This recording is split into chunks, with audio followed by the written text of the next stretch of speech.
Okay, yesterday we were doing stats part, so let's go there first.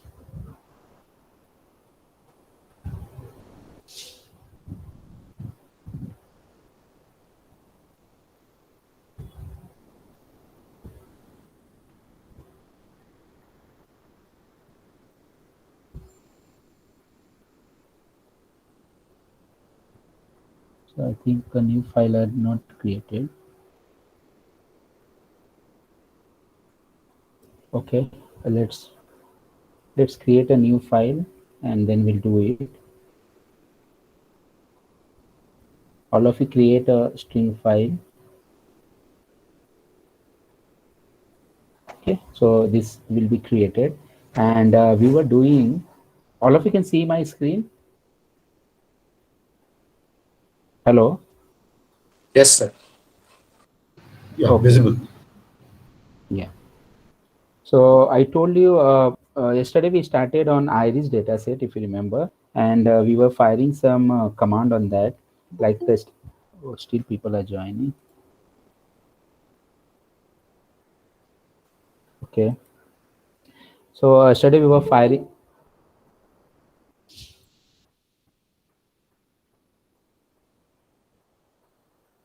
I hope now it's completed. Oh,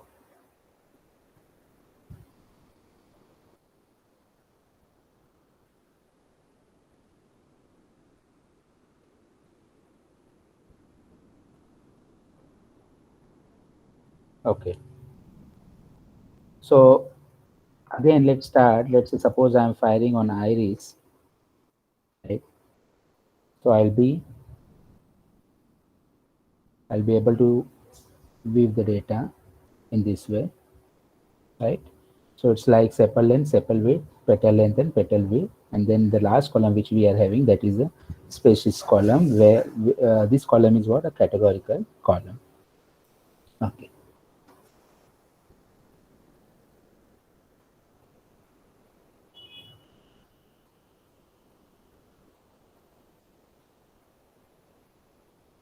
So first I've shown you the mean command.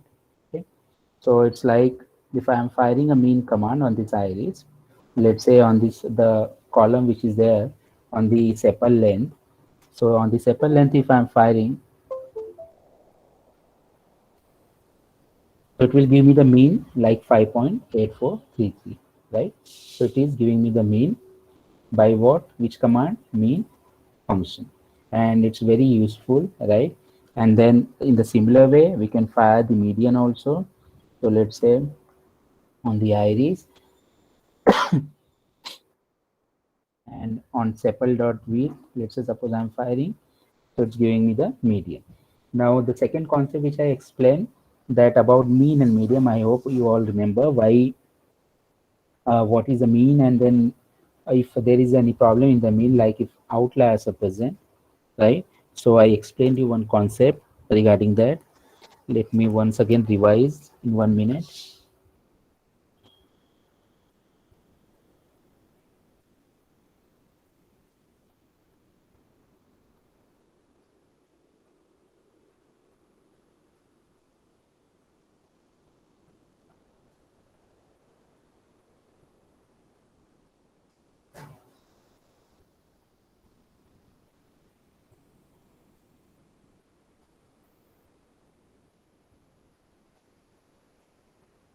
So in mean, if all the values are in a range properly, then it will not have the problem. But in case if any outliers are present, like the values which are very large or very small and they are not in the proper range where all the most of the data is there and outlier is there, then in that case the mean will not be useful, because what will happen, that particular outlier will going to disturb that mean. So in that case, the mean will not be helpful. For example, I gave you yesterday like 1, 2, 3, 4, right? So if we take the average, mean will be like this: 1 plus 2 plus 3 plus 4 divided by this number of elements are there, 4. So I'll divide by 4. So it's like 3, 3 plus 3, 6, 6 plus 4, 10 divided by 4, and it's 2.5. Similarly, if 1, 2, 3, 4 is there and suddenly there is 50 is there, right? So the entire mean will be, it will jump, right? It will jump. For example, let's say suppose we all are there and our entire salary is calculated, right? And then suddenly one more person is added over there, like Ambani is added, right? And then what will happen? Our mean will increase just because of one outlier is there. So in that way, this happens. And so to remove that outliers, what we normally do, we use the median. And if we use the median, what happens? It will go into order in one particular ascending order. Let's say 1, 2, 3, 4, and then there is a 50. So we try to pick the middle value. Okay, we pick the middle value, that will be the medium. In this case, the extreme values will be removed. Extreme values will be removed. So since we will order in one particular order, the extreme values can be removed. This is the median concept. And then again, one more concept I told you about the mode. So in mode, if we are having the values like this, so here the frequency of 5 is 2 times, right? It's more. So mode will be 5. Okay. Whichever frequency is repetitive, that we will going to select maximum time. So this is the mode. Okay. Now what we will do, there are a few more commands, like we can find the range. So if you fire the range, let's say the range on iris sepal length. So this particular range command will give you, the lower, the mean value and the max value. Okay. So in which particular values range that column is there. So between 4.3 and 7.9. If you want to see, you can see in the iris data set sepal dot length. So minimum value, this is 4.6. No, 4.3 will be there somewhere. Okay, this is 4.4. So the minimum value will be 4.4 and the max value will be your 7.9. So in this particular range, this entire column is there. Okay. So this is about the range. Similarly,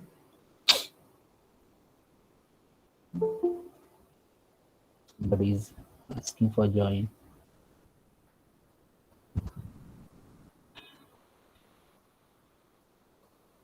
Okay. So similarly, we have quantile.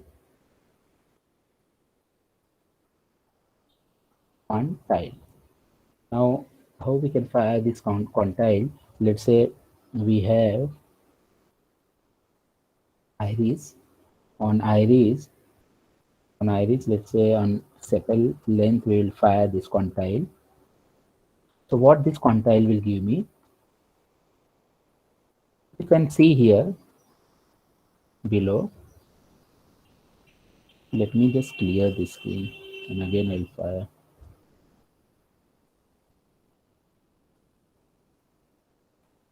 Okay. If you see here, this quantile actually divides the data into quant means 4. Okay, so it divides into 4 parts. This is called as the first quantile, Q1. This is Q2. This is Q3, and this is Q4. All of you can see this. This is a 25%. This is 50%. 50% is nothing but your median value, and this is 75%.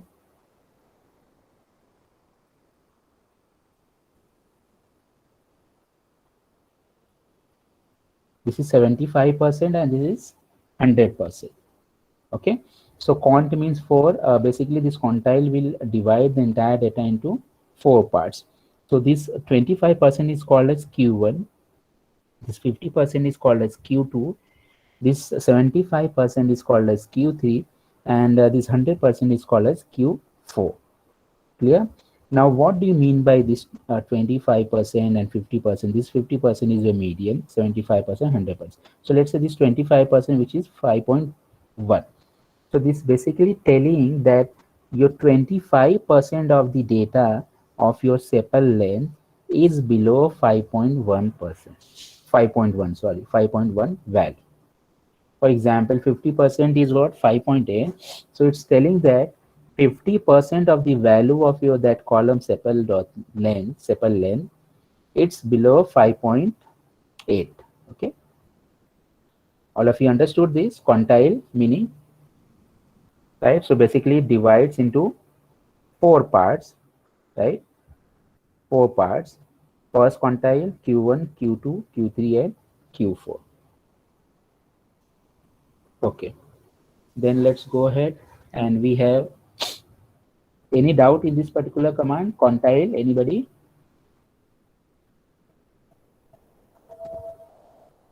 Okay. Mr. Yadav, just Yeah. one question regarding the quantile. How does it divide? Does it divide based on the number of values that you have or the value themselves? So You know what I mean? basic, Yeah. yeah. Yeah, so if you have 100 values, it will take the first 25 and then, I mean, it will first arrange the values in ascending order and then take the first 25. Is it like that? Yes, it because it will have to sort, otherwise it won't be able to decide, right? So it Okay. will sort the entire data, and then it will do the calculation like till where it will divide into some normal range. Okay. And then because the lower and the outer, the last boundary it will be having, like this is the mean value and this is the max value, range value it will have. Right, Now right, it knows that the data is being divided between 4.3 to 7.9 only. And right. then, yeah, then it can find out the mean. So mean is also got like 5.8, that will become the 50%. Ah, okay. So it's actually Okay, based on the now, values, not the yeah, number of values. yes, yeah. Okay, So mean also it will get, and then it's very easy to get the 25% and 75%. right, So from, if we fire directly this particular command, directly we will get this 5 point summary, right? Like right, we can get this Q1, Q2, Q3, Q4, and also we can get the range. We can also get the median value, what is there. So it's like very easy command, and if we fire on any particular column, the data distribution we can easily get from this one. So from this is very clear that 50% of the data is below 5.8 only, right? So the data right, distribution becomes clear. Okay. right. Okay, thank you. In a similar way, there is a summary command. So if you fire summary command on any particular column, it will give you the summary of that one. So let's say first we'll fire on the sepal dot length only.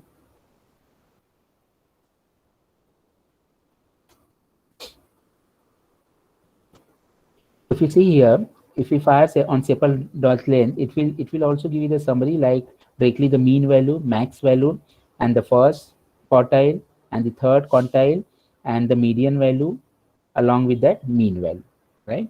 So it can also give you the summary directly in this way, and it's written in a proper way. Summary can also be fired on the entire your data set. So for example, if I say like this, iris. So let me stretch this one. Yeah.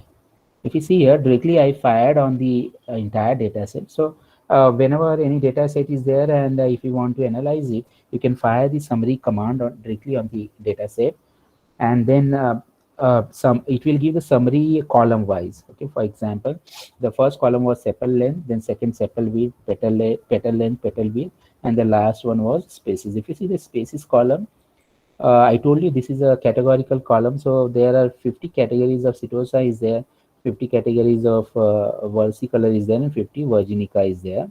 Total observation is, I think, in this 150. So 50 are Setosa, 50 versicolor, 50 virginica is there.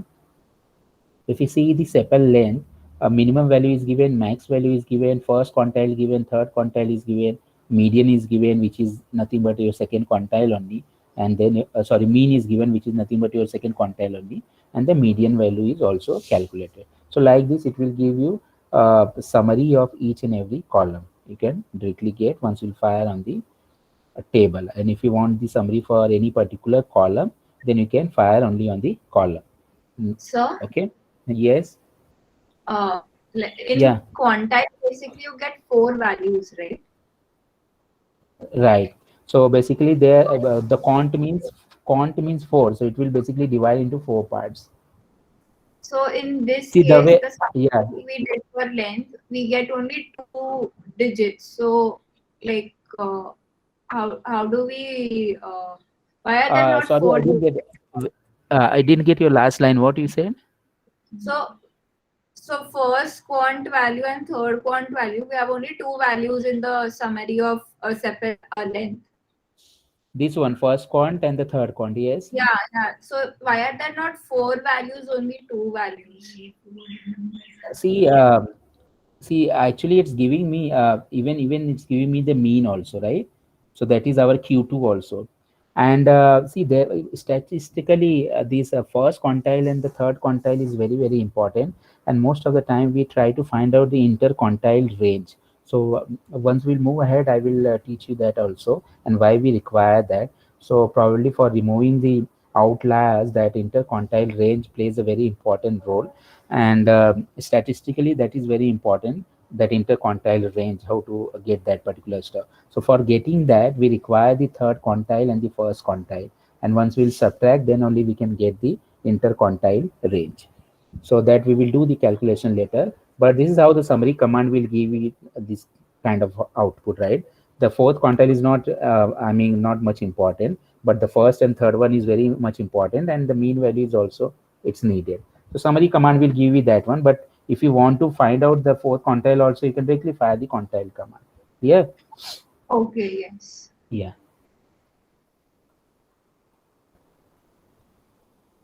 Okay.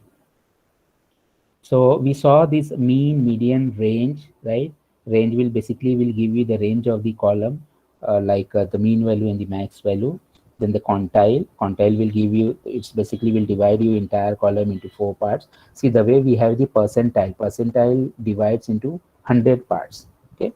Similarly, we have decile we divide into 10 parts.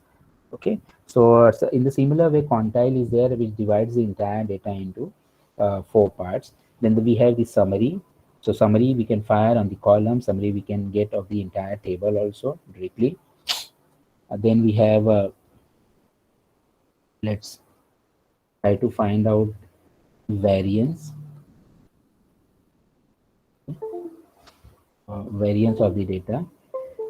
So variance, first of all, we have to understand this, what is this variance, and standard deviation also.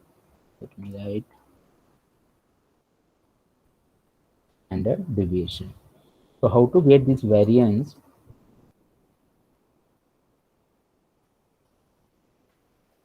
So there is var command is there, var, and let's say I want to fire on this iris sepal.length. It will give me variance as 0.6856935. Variance as okay 0.6856. Similarly, there is a SD command. SD is nothing but standard deviation. So if I fire this SD command, iris on sepal length,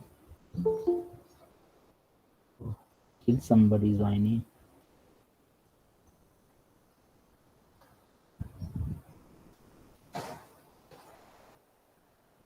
So if I fire a standard deviation command, it will give me 0.8280. So there are two concepts. One is the variance and second is the standard deviation. Let me explain that.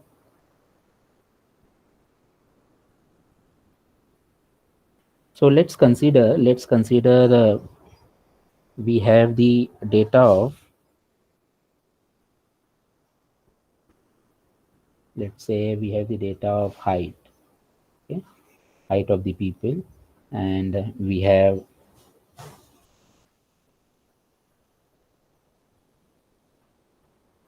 right in this way.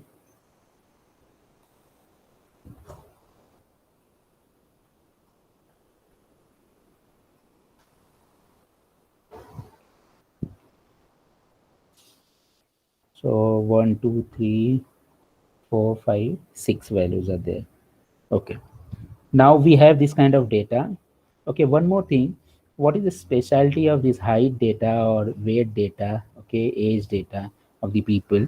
These data are distributed, and if we plot them, the probability density function of this data, you will get this kind of curve, okay, a dome shape curve, and this is distributed both side, normally distributed. Okay, so this is called as the Gaussian curve. Okay, this is called as the Gaussian curve, and this kind of distribution of the data, which is equally, this is the middle part. If I'm plotting, I'm getting in this way, and this will be my median, or sorry, mean. Okay, this will be my mean. So if my data is distributed properly from both sides, from the mean, then that kind of distribution is called a normal distribution. Normal distribution. So these normal, our height, weight, all these data, they follow the normal distribution. They follow the normal distribution. So suppose I am having this particular data, how to get the variance of this particular data? So variance formula is like this. V is equal to 1 by n. I is from 1 to n. Okay. Xi minus mu square. Xi minus mu square. So what is your xi? Xi like x1. This is my x1, x2, x3, x4, x5, and x6. So for every data, and this 1 by n is what? The total number of data elements are present in there. So like here 1, 2, 3, 4, 5, 6. 6 is there. So I can write in this way 1 by 6 into x1 is what? X1 is 160 minus mu is what? Mu is nothing but the mean. Mu is your mean. So you will have to calculate the mean of this entire data. Let's say how to calculate the mean, like 160 plus 180 plus 175 plus 168 plus 185 plus 190 divided by the number of elements. Number of elements is 6. Let's say suppose I am getting 170. Okay, I have not calculated this one, but let's say I am getting mean as 170. So here this particular point will be 170. This is my mean, so this will be 170.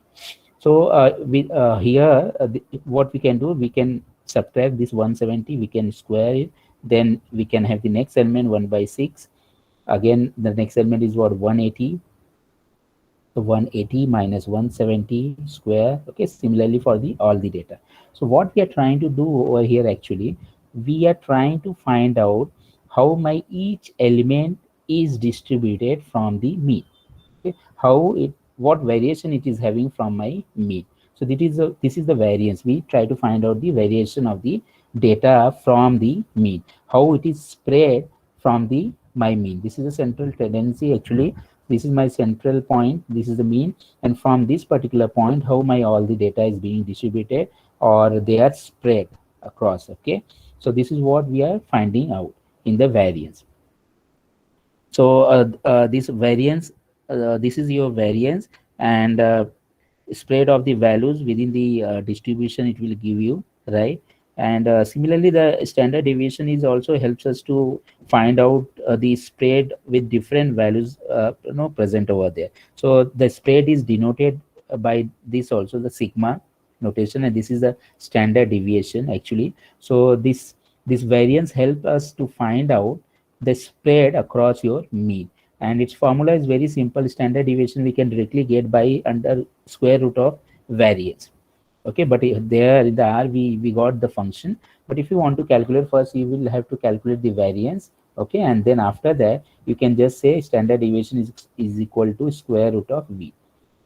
So how we denote after this mean? Let's say suppose this particular point is there, this is called as sigma 1, and this is, so at the both side we have, okay, this is my sigma 1 range. Similarly this is my sigma 2, so here also my sigma 2 will be there. This is my sigma 3, and here also my sigma 3 is there, right? Now so this particular value is what? 170. Now what we will do, will this is 160. Okay, this is 160. So what is the value? 160, that means what? 10 value is there, right? Similarly, this 180, so this is 10. So from this particular point, this is 10 apart, right? And in the these sigma 1 values and sigma 2, for example, here I'll get, let's say, standard deviation value as 10. So that this will be, my sigma 1 will be at 10, and here it will be minus 10 from the mean. So from the mean, if this is 170, 170 plus 10, so this will be what? The sigma 1 point will be 180, and towards the minus side, what it will be? 170 minus 10, that will be 160. Okay.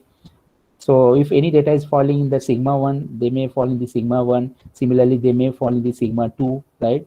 So sigma 2, we can just multiply by 2 and we can get the sigma 2. So in this way, this the standard deviation will give me the information of how the spread of the data is there across the mean. This is also very important thing. Again, I'll explain what do you mean by this one. See, if we plot the probability density function curve of the normal distribution data, we will get this kind of data. That means that data is properly distributed, normally distributed across the mean, right? Whatever values are over here, in the similar way, the values are over here, both sides, right? This shape can also be like this, see, or it can be, okay, or it can be in this way. So this shape can be in a multiple way. So I'm talking about this particular shape where the data distribution is normal. So this is called as normal distribution. Normal distribution. Now this is my mean point. For the variance, we calculate from each and every point, we subtract the mean and we take the whole square, divide by the number of elements plus. So we go on doing for all the elements, and then the standard deviation we find out by the variance. So variance will give you the how your data is having the variation from the your mean, okay, every data, because we are finding out the difference. In the standard deviation will give you the exact picture of how your data is being distributed or spread across your mean. So this is the mean and variance. In the function, you don't have to put the formula, you directly got the function like variance and standard deviation, and from there you can easily calculate. Similarly, there is a covariance is there. So let's say if this will execute covariance iris, let's say a sepal.length. So this covariance will require two parameters. We want to find out what is the covariance between, let's say, two columns. So this is my iris, and this one is sepal width. So it's giving me covariance minus 0.04243.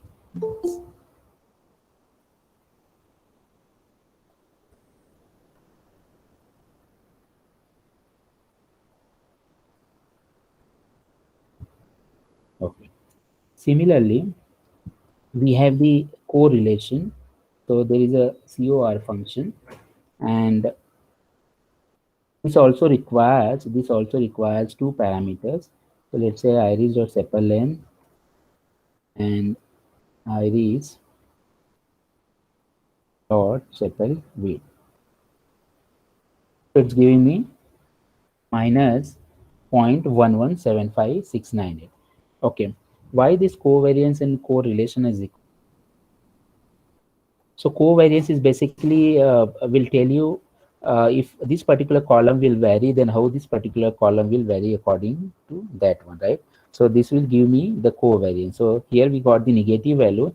That means it's a negatively correlated. That means if you vary this particular column, the data, this is not varying much. Similarly, the correlation will also give you the correlation value is normally in the range of -1 to 1, -1 to 1. So normally, before doing the data pre-processing, suppose we are having, let's say, we have collected the data and we have, let's say, 10 column, let's say 15 columns. Now we are confused that which columns to be taken, which columns are really important for the analysis, and which column if we will going to drop out, because see there is one concept called as dimensionality reduction. Okay, reduction. There is a curse of dimensionality reduction. The number of dimensions will increase. Dimension here I mean by the number of columns. If you increase the number of columns, the accuracy of your model may decrease. So there is one problem is this. So what you can do, you can try to find out smartly which columns are really important for your model design purpose, okay, for giving the training and all, so that it will go really going to affect on the accuracy. So there are few columns. There are few columns like which will not going to add any value even if you are going to remove that particular column. So in the correlation, actually, what we need to do, we have to select two values like it is used in the regression. So where one output variable will be there, and according to that, there are lots of variables will be there, and we have to find out depending on the multiple variable how that output variable will going to change. So we can find out the correlation between the two columns. For example, over here we are having the iris data set, and let's say suppose I want to find out the sepal length and sepal width correlation. So this will going to tell me how both the columns are correlated. If they are very highly correlated, if the correlation value is near 1, right? So there can, I told you that the values range can be from -1 to 1, and if the 0 is there, that means it's a no correlation. There is no correlation. -1 is there, that means -1 means, see,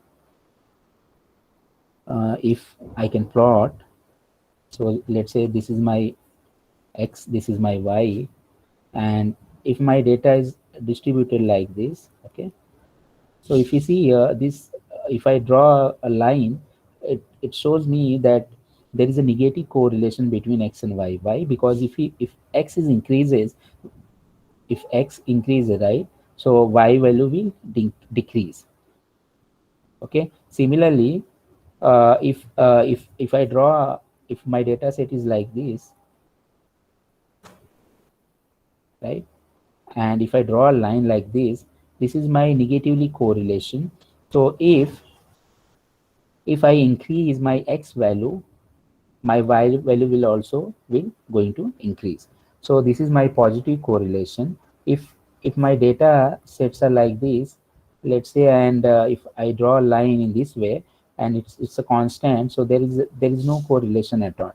So by looking at the this kind of line, which I'll be showing you how to draw between our data set, by looking at that particular line, we can come to know that our data is negatively correlated or positively correlated, or it's no, it's there is no correlation at all. So depending on the two column, if there is very high correlation, let's say suppose I am finding the correlation between sepal length and sepal width, and the value is near to 1, like 0.92 is there, 0.93 is there. So what I can do in my analysis, I can draw one of the column, because even if I consider both the column, they are very highly correlated. So even if I'll take one column, it will going to impact on my analysis in the same way the way the other column I will consider, right? Because both the columns are extremely correlated. So in that way, we can decide which column to be dropped by finding out the correlation value. If they are very highly correlated, any column, we can take only one column from that one, and the other column we can drop it. In that way, we can reduce the dimension of our entire data set. So the number of columns will get reduced. That will come later. I'll tell you, but remember, in this way you can check it. You can always find out first the correlation between the two columns. If the correlation is very high, you can always pick to drop one particular column, and you can work out with the only single column. Clear, all of you?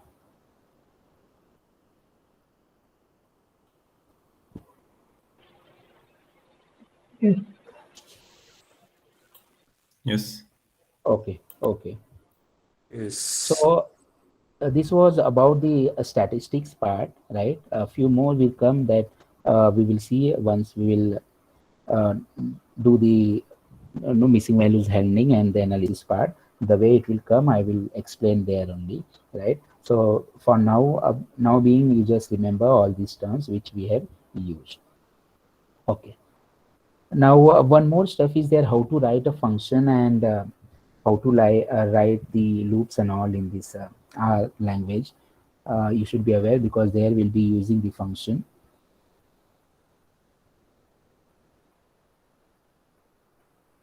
So if I can show you quickly, so will not take much time in that one because that you can learn anytime.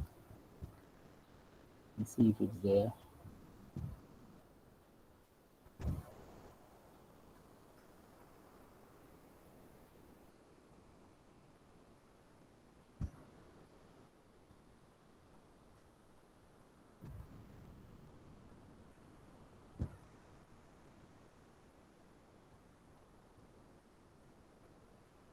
Yeah. So the what I mean by loop, see those who are in the programming background, they obviously know all these things, but the few are there who are not from the programming background. So for them, the control structure is nothing but the loop. For example, if I want to repeat certain things multiple times, then at that time I can use the loop. For example, if I want to print value from 1 to 10, so the same task I am repeating again and again, in such scenario I can use the looping construct or the control structure. So there is one example. Let's say suppose I want to print values from 1 to 10. So there is a for loop. For loop is there, and what I can write, the syntax is like this: for I in 1 to 100. So in this way also we can specify the range, right? So for I in 1 to 10, and what I want to do, I use this curly brace and the I close curly brace, right? And with the cat command, I'm print of 5. This concatenation command, by which we can concatenate two values. So what I'm doing over here, the I value I am printing. So first time I value will be 1, then the next time the I value will be 2, I value will be 3, like this. It will be automatically incremented. And here I am concatenating with the each and every value with the space. So it will be printed in that way. So what is the benefit of this for loop is what it will going to repeat this particular task 10 times. Okay, so I told you that if any particular task we want to repeat multiple times, we can always use some kind of looping construct or the control structure which are available in that particular programming language. So here we can repeat this particular task 10 times, so we can execute this particular for loop. If we use this for loop, it is being separated with this space because we have concatenated this I value with this space, and it has printed the values from 1 to 10. Okay, so just remember the syntax, how we can write the for loop with the for keyword, and in the bracket you can write I in from whichever range you are choosing, and then you can do the task. Similarly, we have like other languages, we have the while loop also. So in the while loop, we have to increment the value. For example, the values over here in the for loop, it was incremented automatically. Like first time it took the one value, second time two value, then the third time three value. But in while loop, we will have to increment by ourselves, and the initialization of the value you supposed to do before the while loop. So here what I am doing, I equal to 1, I am declaring, I am taking one variable I equal to 1, then I am saying while I is less than equal to 5, just repeat this particular task, print the value of 5, and in every step I am incrementing the every step by 1. So I am saying I will be equal to I plus 1. If you will not do this incrementation part, then it will go in the infinite loop. So this is a while loop structure. Okay, while keyword, like our most probably is similar to your C language structure only, right? So what I am doing, I value I am initializing, then in the here in the while bracket I am writing the condition, and then open the brace bracket, close the brace bracket, repeat your task, whichever task you want, and then increment the value. So let's execute this.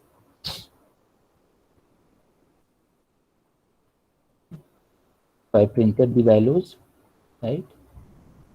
This way the print will print the value one below the other. Okay, similarly we have one more loop, that is a repeat loop. So this will going to repeat unless until it will find out the break statement. So for example, I've written over here similar to while only. uh, like if you remember, in many languages we have the do while, right? So if you see over here, I is equal to 1, what I've written, repeat what? Repeat this, print, go on printing I, okay? And in every step, I am incrementing I value by I plus 1. So it will going to repeat this particular task unless until it will find a condition where we are breaking this particular loop. So where we are breaking, if I is greater than equal to 5, then we are breaking this particular loop. So with the help of break, you can break the loop. Till then, it will going to repeat.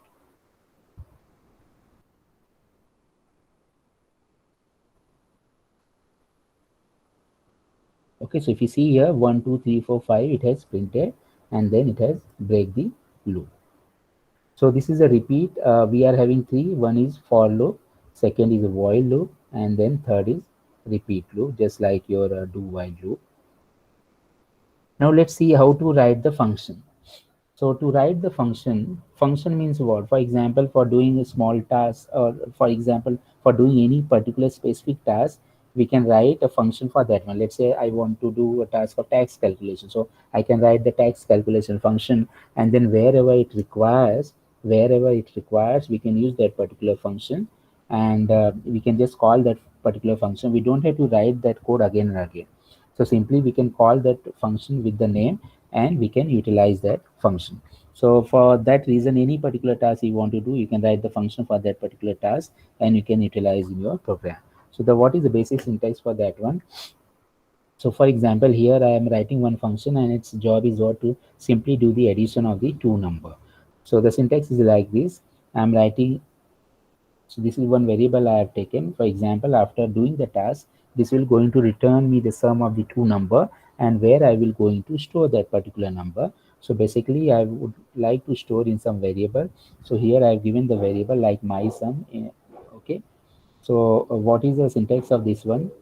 Whatever variable you are returning, you can say my variable name equal to function keyword is there, and so you can write the function keyword and how many parameters you're supposed to pass. So here I am passing so this will play the role of your function name. Okay, so with the help of this particular variable which is there on the left hand side of the equal to, you can call the function.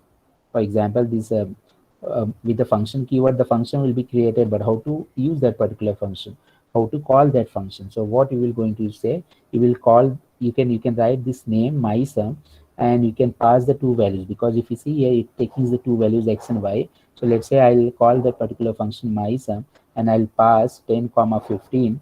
So this function will be called, and it will going to return me the sum of both the values. So what we are doing over here in the body of this particular function, I have simply did z equal to x plus y, and I have returned with the return statement z. So when we will going to call this particular function, you can have one variable on the left hand side. It can give you that value, the addition value, or if you're not having any value, so it will be displayed on your console.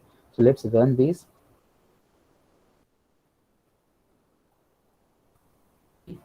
So once I executed this one, and then I call this function my sum 10 comma 15, and it can executed 25 value is returned from that particular function. So this is how we can write the function. We can give the name of the function equal to, so one variable we can create, and we can say that will be treated as what? The function name. And then with the help of function command, we can create the function. And let's say suppose I am creating a function, and with the 3 parameters, right? So the same function is there here. I want to have the addition of the 3 numbers. So I am creating a function with the 3 parameters over here. So x comma y comma z. The first function was like with the two parameters only. This function is with the 3 parameters. So again, the same name, my sum is equal to function and x, y, z. And here I want to find out the sum of the 3 values. And then at the end, I am saying return s. Use the curly braces, open and close curly braces. So I'll execute this one first. And then I'll call that function by that name, my sum. So my sum is there, and then pass the 3 values. It requires the 3 values. So pass that. It will going to give you the addition of the 3 numbers. Okay. Now, suppose I want to return multiple values, right? So with the return statement, you can return only one value. If you see over here, here we are returning only one sum. Then here also we are returning only one sum of the xy. So with the return statement, you can return only one value. If we want to return more than one value, so we can use the list over there. And in what way we can do the task? Let's say I have written one function, my sum equal to function x comma y. Now from this particular function, we will try to return the plus as well as the multiplication value of both the variables. So x plus y I am storing in z, and x into y I am storing in p. So now I am creating a variable with the help of list, and I'm creating a list with the name as what? Result. So what I'm saying, result is equal to list, sum equal to I've given z, and the mul, that is the multiplication, is equal to I've given this p variable.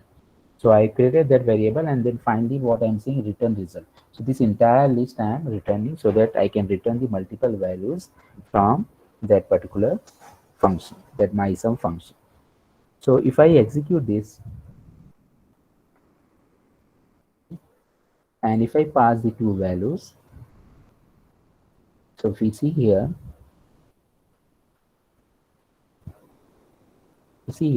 I got one is the sum value, and the second one, the list value, is what? 15 value. So both the values it has returned to me.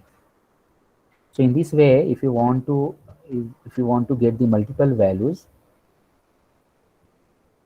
okay, from the function, you can store the values in any list, and you can have the multiple values listed over here, and then you can return from that particular function as a list, and then you can get the multiple values. So this was the syntax of the function. Normally function you write for performing any particular task. You can call the function anywhere in your code, and you can utilize that particular function. And the three loops which we studied, one was the repeat loop, one was while loop, and the second was what? The for loop. Okay. So now let's go ahead for the handling the missing values of the data set. This is a very, very important part. Okay. So all of you just create a new file. I want a new file. I'm audible, right? I'm there still.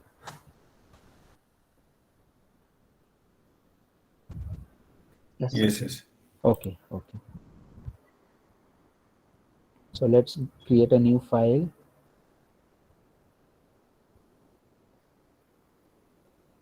Okay. All of you created. Now the data set, one data set is there which I have uploaded in the Google Classroom also. If you see this Toyota Corolla.csv, and in the WhatsApp also I have given this Toyota Corolla. So all of you please put this particular file .csv file in your current working directory folder so that we can utilize this file.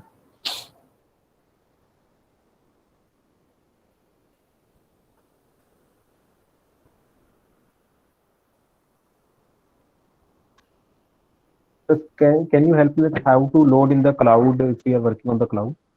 Acha, so there is the one upload this thing you will be seeing over here written. Just check upload. Yes, upload is there. Click on that. Anji. Yes, click on that, and then the browse will come. You can browse your file from the local machine. Yes. Can you do that? Okay. Yes, it is showing the uploading file. Correct. Yeah.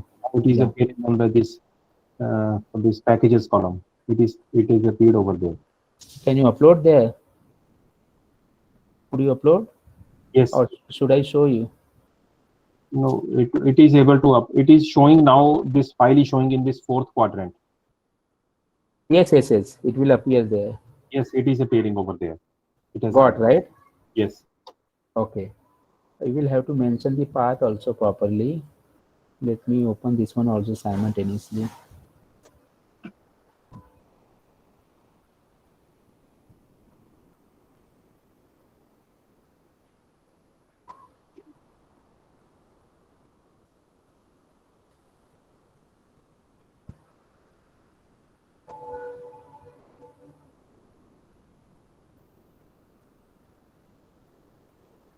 So this is my cloud, RStudio Cloud.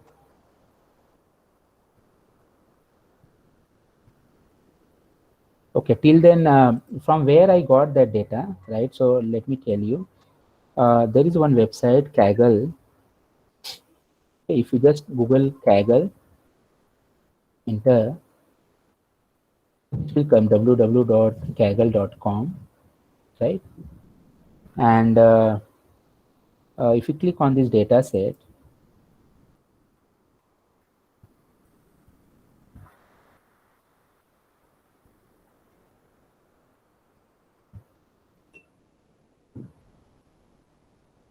Acha, one more thing, all of you have to register, I think, on this one with your ID. So I'm signing in with, so you can sign in with Google, let's say Gmail.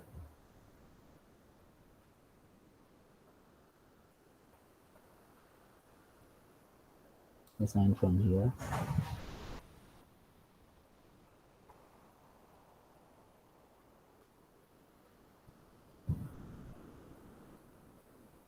So this is a website, and from here, if you see lots of data sets you can get.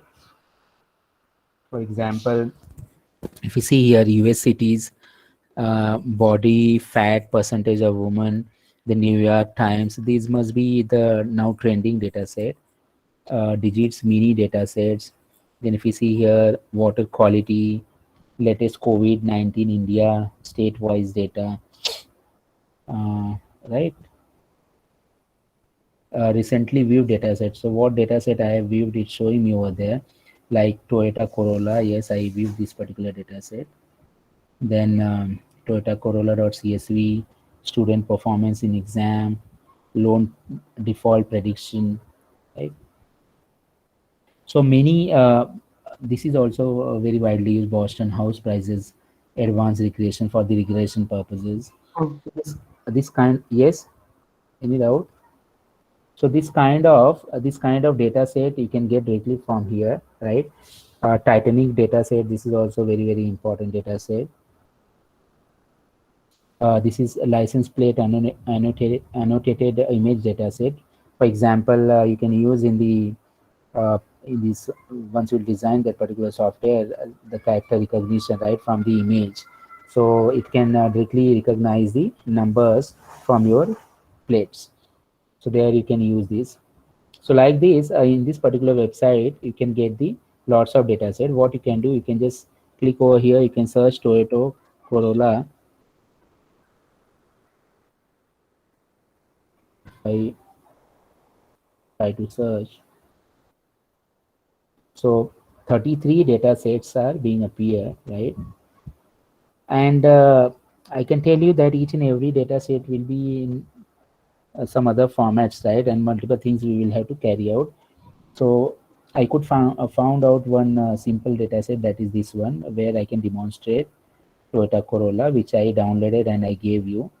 Maybe this one or this one, it will be there, right?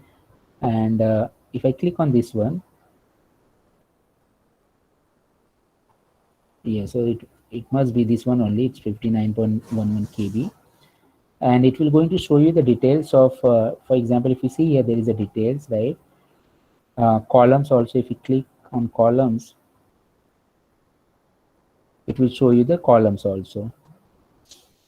Price, age, kilometer, fuel type, all these are the columns. So it will give you certain statistics over there. So this is the detail. And here also we can see the price column is there, age column is there, then kilometer is there, fuel type is there, right? So here few snapshot of your data will be there. For example, prices are like this, and age is like this, 27, 30, 27, all are in years. Kilometer is there, how much kilometer it's showing, and then fuel type, whether it's diesel, petrol type, right? Then what is horsepower. So this is the data, and in fact the same data set I have downloaded and I've given to all of you. Let me show you the data set also. So how you can download, you can just click on this one, download, and it will be downloaded. Clear, all of you? So this one very popular website is there, from which we can get our data set, and we can carry out our analysis. if nowhere you are finding your data set, then obviously you will have to prepare your data set from the scratch, right? And then you can carry out. How you can do that? You can gather the information from various resources, like with the IoT devices or with the surveys you can carry out, right? And everyday recording you can do, and based on that you can get the data. So a lot of stuff you can do, and then you can gather data. It's difficult, but you will have to do that, otherwise you cannot perform your analysis. Okay.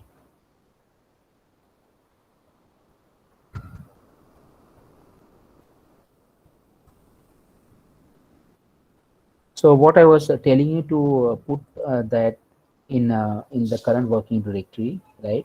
So that you can perform that one. So let me see where is the data set is there. Okay, it's here in this particular folder. Let me open this data set also and show you. I'm double clicking on that one. So it will show like this: price, then age column, okay, then kilometer, fuel type, HP is there, right? Color is there, metal color, automatic is there, automatic and gear, I think it will be there. Okay, and then CC is there, doors, how many doors are there, and the weight is there. So these are the columns, and if you see here whether any data is empty, so we are not finding out any particular data which is empty.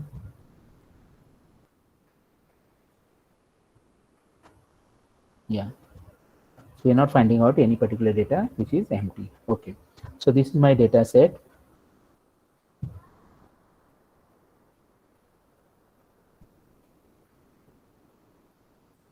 What I'll do, I'll just remove this one.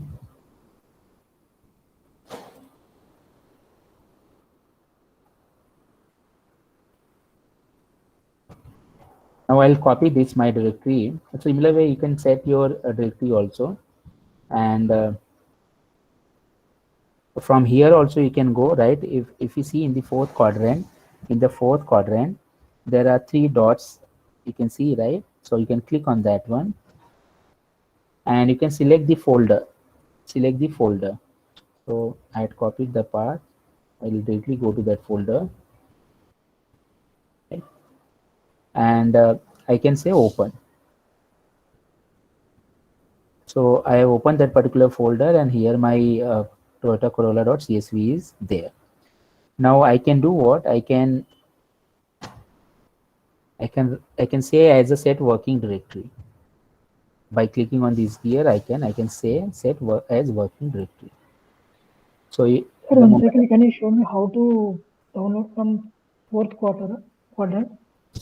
So there is 3 dots. Can you see 3 dots are there at the end? Go to directory. Quadrant. Can you see my mouse here in the fourth quadrant? 1 second. Yes. No, not able to see. Yeah, Not able. second.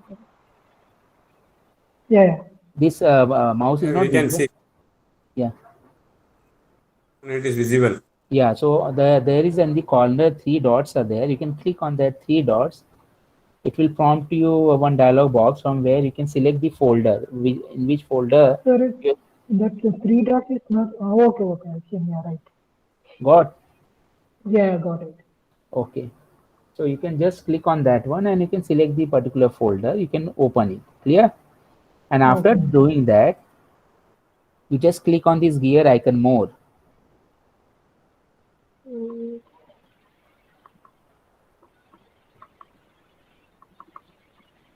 It's not showing any. Got? So folder is there, but the file is not showing there. So that means you not put that file over there. You can put that file there, right? Yeah, I have already copied, but it's showing. Actually, I put it in my desktop only. There's a folder. So you choose that folder, desktop folder. See whichever folder you are choosing, just keep that file in that particular folder. Then from here you can select open that folder, and by clicking on this you can set as working directory. Clear? Yeah, 1 second.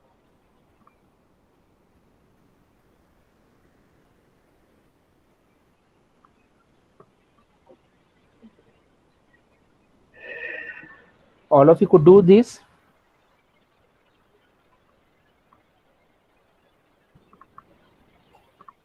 Yes, sir. Okay. So now we will try to read that particular data set in our this file. So what we will do, let's say I'm saying Toyo, right? So I'm creating this particular variable. I'm saying read.csv, and Can you please once again explain? But I'm not able to get that folder. you are not able to get the copied file. Yeah.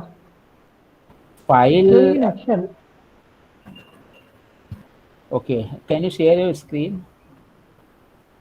You just have to copy that file and put that in paste in that folder first. Yeah, I done that actually. Just show us whether if it's there, then why it's not showing.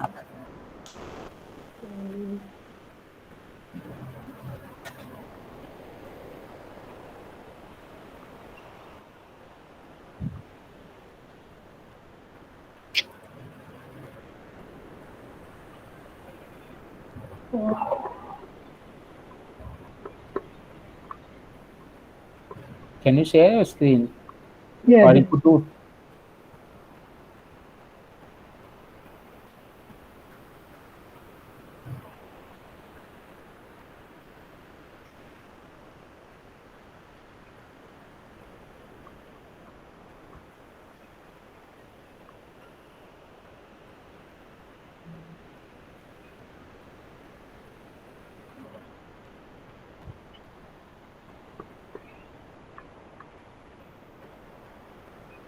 Yes.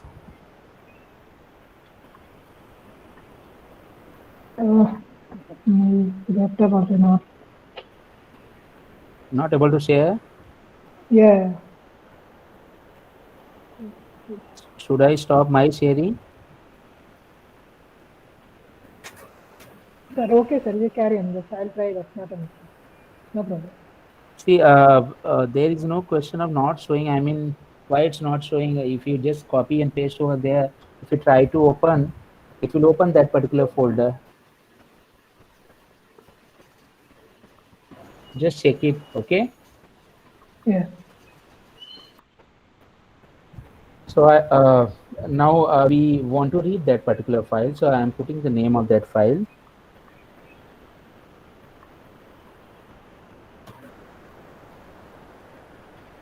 .csv. Toyota Corolla.csv. Just check it whether you are able to read this. And let's try to view this. Then it will be clear.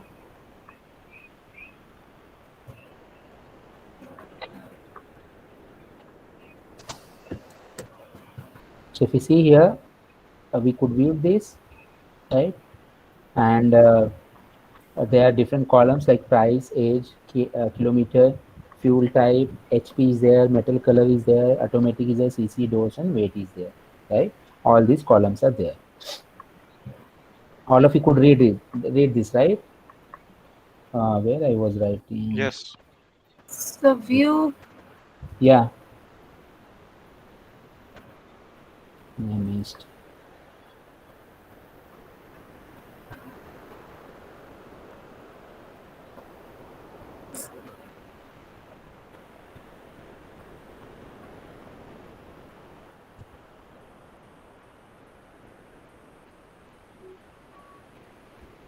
I didn't give the name. This one is there. No. Somewhere I lost. Again, I'll write. I'll give the name.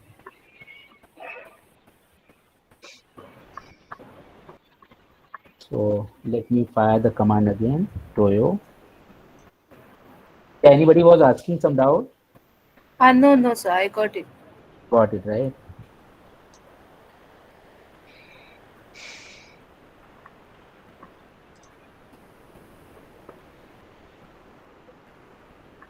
Then I fired this one.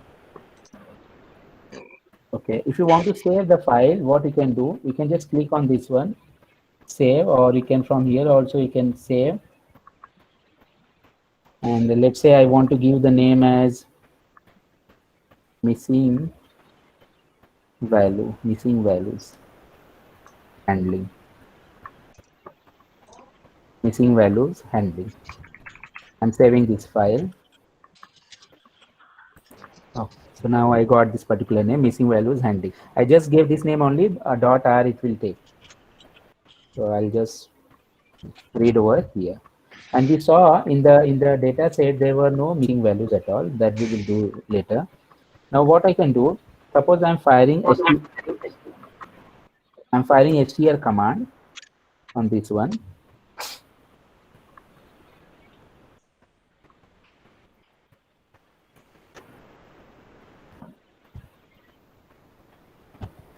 So this is what I fired, the str command.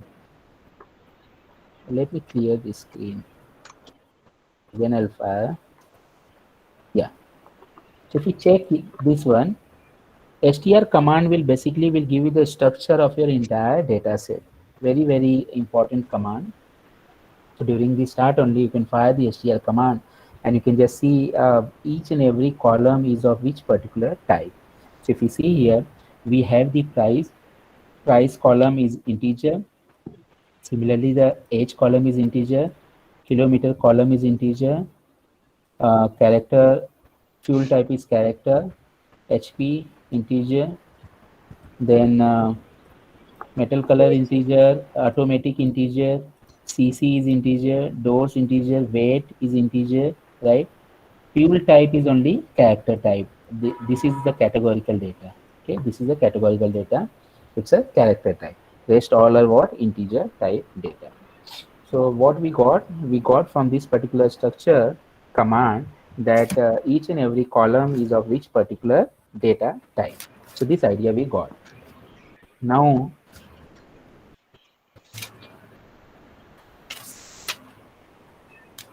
what we will do, we will say this function sum, and we'll try to check whether is there any NA is there.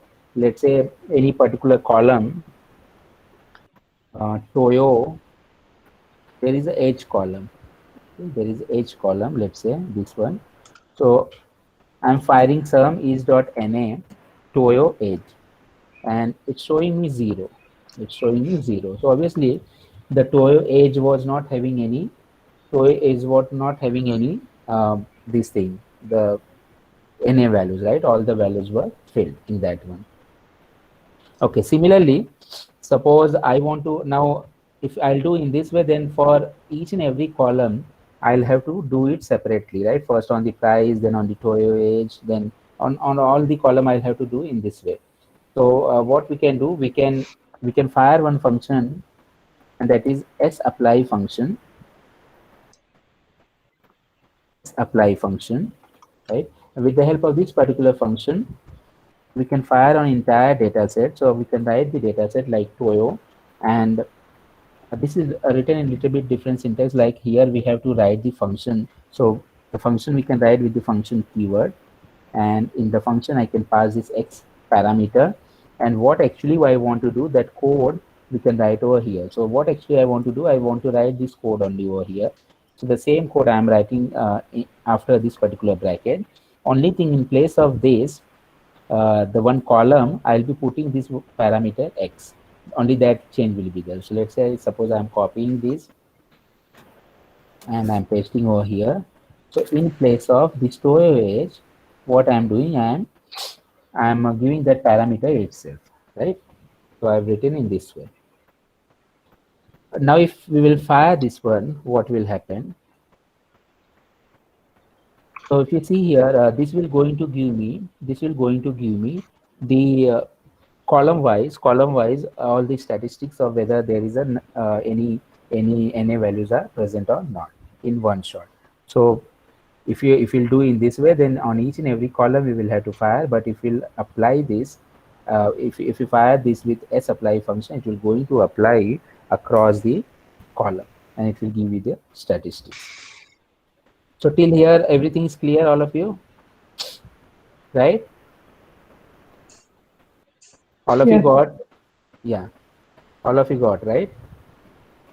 Sir, can you show the codes after STR? My network problem was there. I didn't view it. Acha, acha. So STR you saw properly? Yes, STR you could saw. He left. Oh, okay. So then we can move ahead.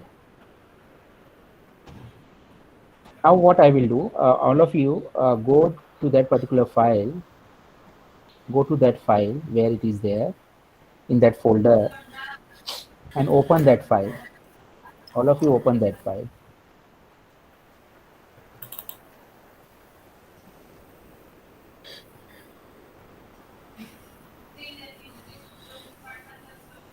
Got? Open that file. Opening. Mr. Yadav, Yes. I have opened it, but I have a comma separated value file. It's not in tabular form like the one you have. So you are opening with Notepad. You open with Excel. I opened with Excel actually. Then also it's showing comma separated values. Yes. I mean, it should show in this tabular form if it's in Excel. I'm actually not using the file that you sent on WhatsApp. I am using the one from Google Workspace. Okay, Google, okay. So I think the file may be different one, right? Oh, okay. Yeah. So can you please take the same file so that whatever I'll explain, at least we will go through that one, right? Otherwise, that will not go in synchronization with that file, right? Yeah. No worries, I'll do that. Okay. Yeah. Thank you. So what I was telling that if you open this particular file deliberately, now we will going to delete certain data from this particular file. Okay? So you can randomly delete the data. Let's say, for example, I'm going to delete the data from this H column, this kilometer column, from fuel column, and from this HP column. Okay, these 4 columns I'm selecting, and I'm going to delete the randomly data. So let's say now I'm in the H column. I'm deleting one data, this one, then randomly 5-6 data I am deleting, 3 data I have deleted, 4, 5, let's say one more data, 6 data I have deleted from here in this column. Similarly in the KM also you can delete 1. Let's say 3 data I have deleted from KM column, and from this also you can delete. Let's say from the diesel part I'll delete certain, then from the petrol part, then from here also I'll delete. So 3 data from the petrol I have deleted, and 3 data from the KM. From HP also you delete 4-5 data.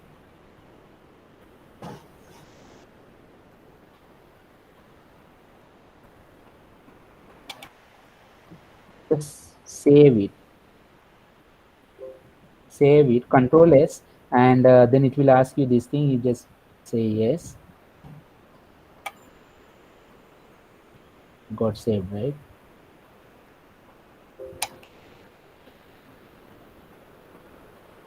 Okay. Now what you will have to do, now this file you please upload in your current working directory wherever you are there. If you are already in the current working directory, then there is no issue at all. Only people who are there on the cloud, they will have to upload this file again. Clear? So upload this file, and now we will going to read this particular file.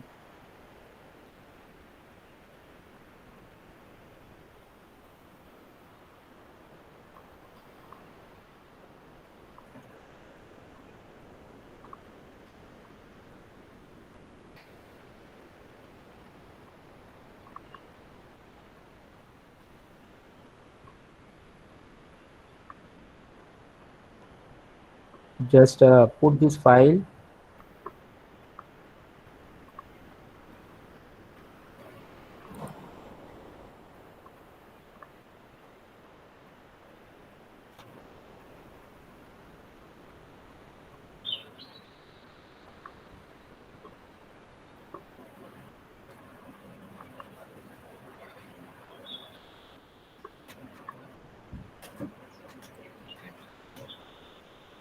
all of you could do this. Yes, sir. It started showing NA. Yes. It Yeah. has started showing NA. Yes, definitely. So now again, I'll try to read that. So I fired the command again, toyo read.csv, and I'll view it. Okay. Now, if you try to view it, I'm sure all of you could have done this one.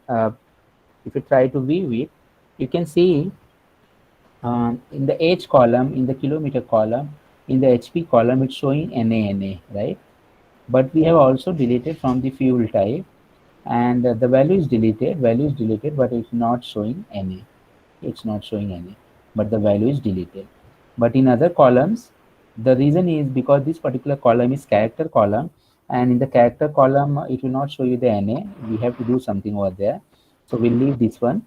But we got the NA values in the H column, we got the NA values in the kilometer column, and we also got the in the HP.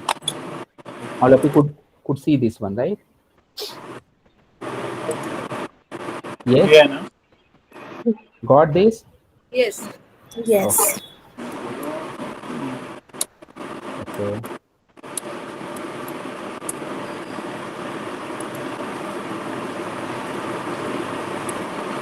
Now, so str command we have already fired. Now do this one. Sir, yeah. After deleting few numbers, basically it's saying that it cannot be accessed. The file may be corrupted, located on a server that is not responding or read only. In the Excel, it is not getting saved. You just click on yes. Click that on warning is coming, right? Once you yes, are it is just saying retry or cancel. It's a Microsoft Excel error. Okay. But anybody else had that problem? I think we could save it, right? On which drive you are doing? C drive. See, if we are going to save this particular file, if I say Control S, so this is coming for us. Okay, no, that was not coming for me. Okay. So if we just simply say yes, then we could save this particular file. So on which drive you are doing? It's C drive only. So whether that's not the problem, C drive with the permission related or something, that kind of thing. Okay, I'll sort it out. Okay, sir. Thanks. Or you can put that file on some other drive and just check it. Okay, that's right. the same file. Sure. Okay, thank you. Okay, now if I fire sum is NA on only one column to edge, so it's showing me 6. So whatever number of the data you deleted from that particular column, it will going to show you that value. Okay. Now, if I fire S apply on in the entire data set, see here from the edge I got 6, from kilometer I deleted 3. Fuel type it's not showing, right? Fuel type it's not showing, and I told you because there is no NA value, so it's not showing. And in HP there is, it's showing 4 values. So these statistics we got. And in the fuel type, if you see, where is my data? There was NA, but NA was not written, right? And since that was the character value, this fuel value we deleted from here, but since this is a character column, so NA will not be displayed over here, but there is a blank space will be there. Okay.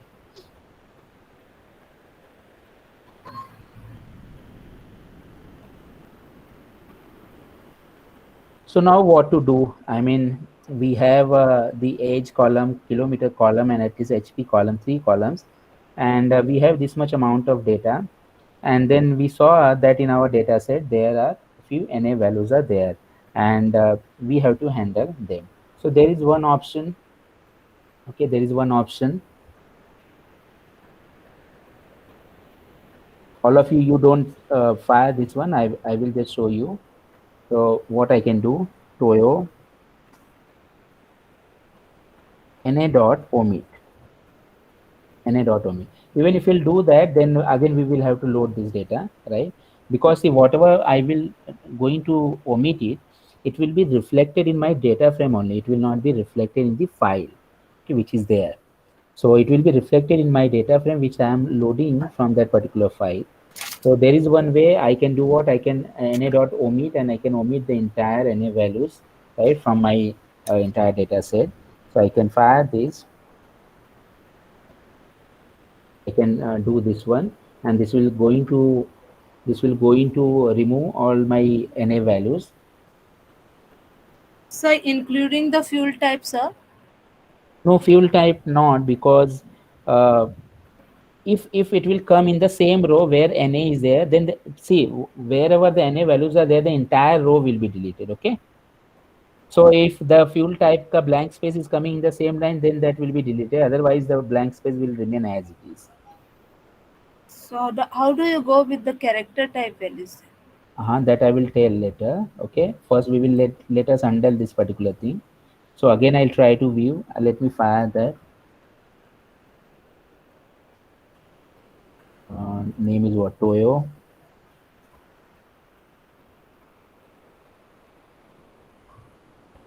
So if you see now, in the fuel type, blank space is there, right? But in the age, km and hp, there is no na values are there. So we have what we have done.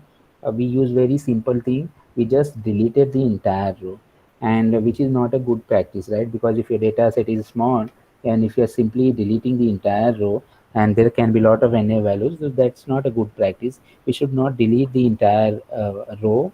In fact, we can handle that one, right? Because that may be the valuable data. So we should not directly delete the entire data. In fact, we should deploy certain strategy. Based on that, we can handle those missing values.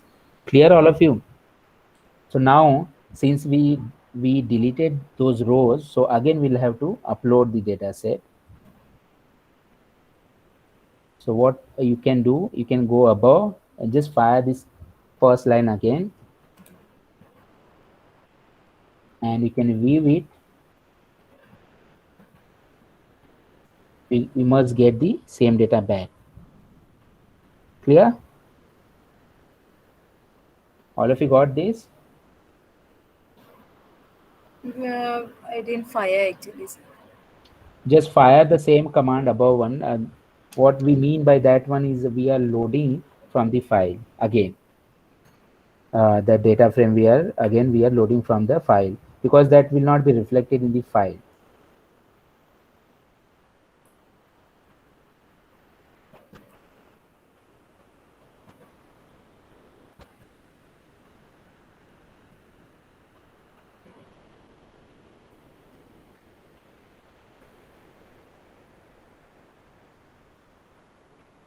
Done? So 1 minute.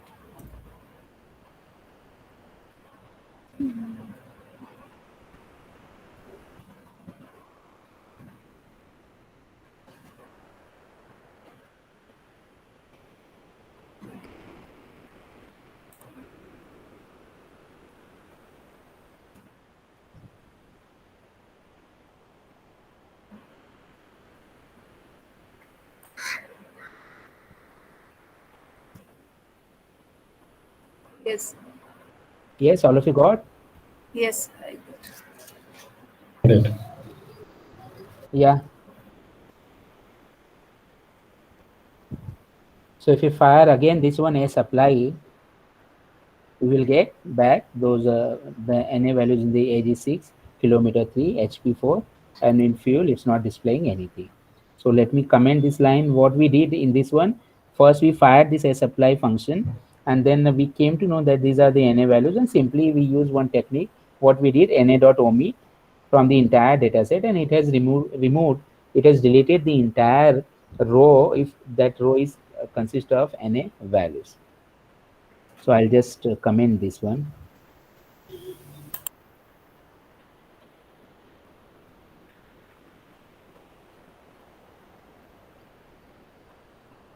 So now we have to handle these na values. For that we require one package. So all of you, it's called as HMIS package. This is miscellaneous package. So we want this particular package, H miscellaneous package. For this, what you can do, you can just click on this packages in the fourth quadrant. Just check out whether this package is already there. For me, it's there. If it's not there, if it's there, what you can do, you can just click on this, and that library will be loaded. So it's HMISC. Yes. Okay, sir.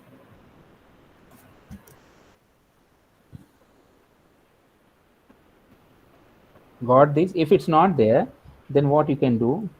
Install. Yeah, you will have to install it. So you can write install dot. So select the first one. Okay, select the first one. Install dot packages. And in that, you can write the name of which package you want to install. So H miscellaneous I want to install. So I have written that one.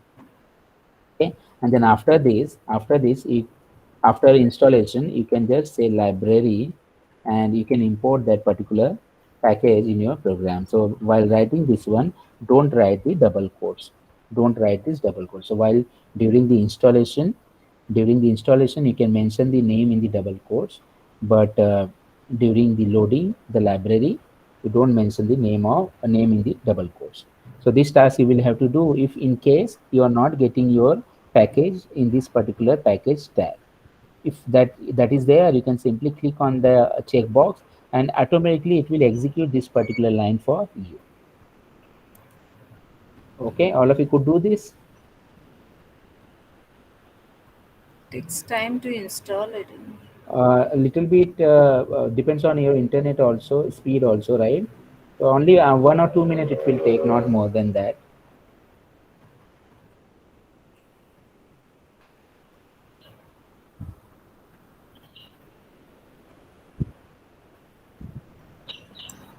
Yeah, install, sir. Install, right? So why did I get an error? Unexpected symbol in install.packages. So whether have you Okay, 1 minute. I understood. Sir. Yes, I understood. okay.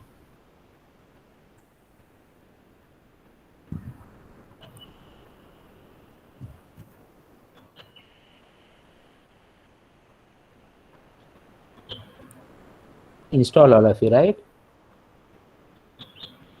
Yes. So Yes. it should give me a message that it is installed, no?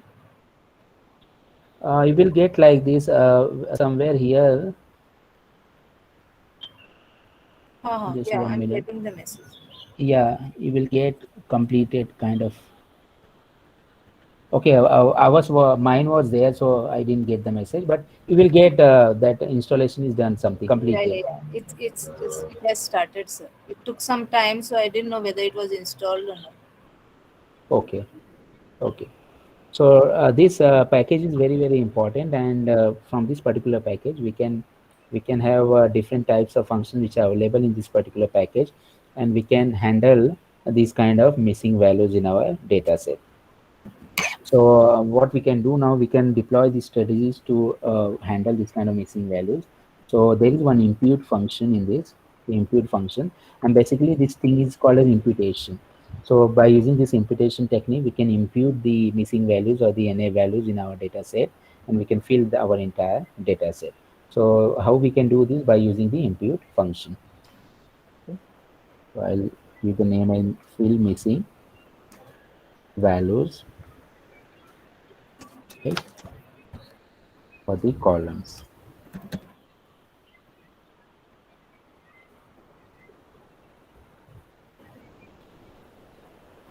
Okay. Now we can fill easily. For example, if you see the data,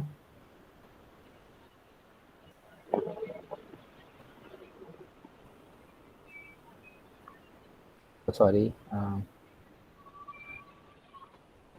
it's Toyo.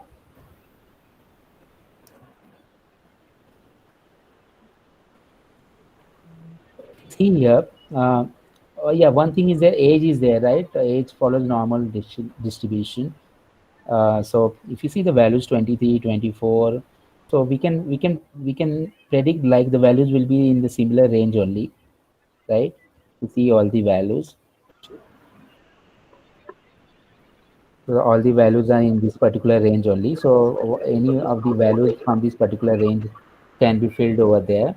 But we can use the mean value. We can calculate the mean value of the entire column, and then we can fill with that particular value the mean value. Or we can also use the median value, and then with the median value also we can impute in the column. So either you impute with the mean value or the median value. Now, how to do that?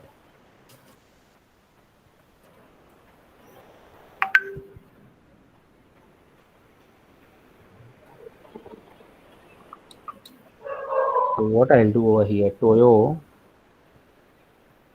let's say age, and I'll going to impute this one by using the mean. So I'll use the impute function, and then I'll say Toyo on which column I'm doing on the age column. And then here in the parameter, function is there. One function parameter is there. This fun is equal to. So I need to mention which function I'm using for this imputation purpose. So in the second parameter, this fun parameter, we can mention the name of the function like mean. Remove this one. So this mean I am using for imputation purpose, and to which particular column, to age column, I am using this mean strategy. So I'll just fire this, and I'll again try to view.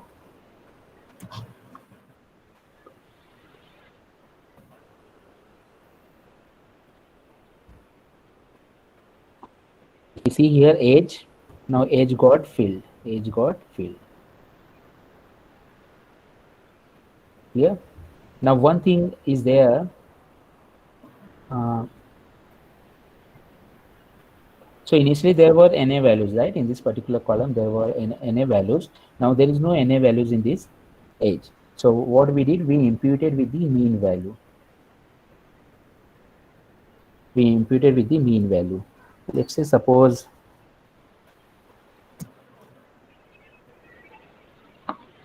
I'm having one vector having the values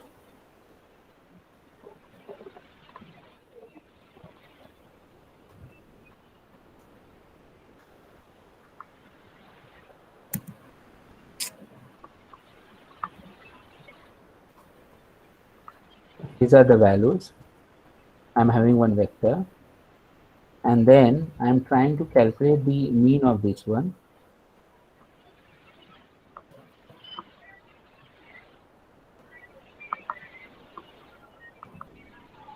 Can you see here what we are getting? We are getting NA.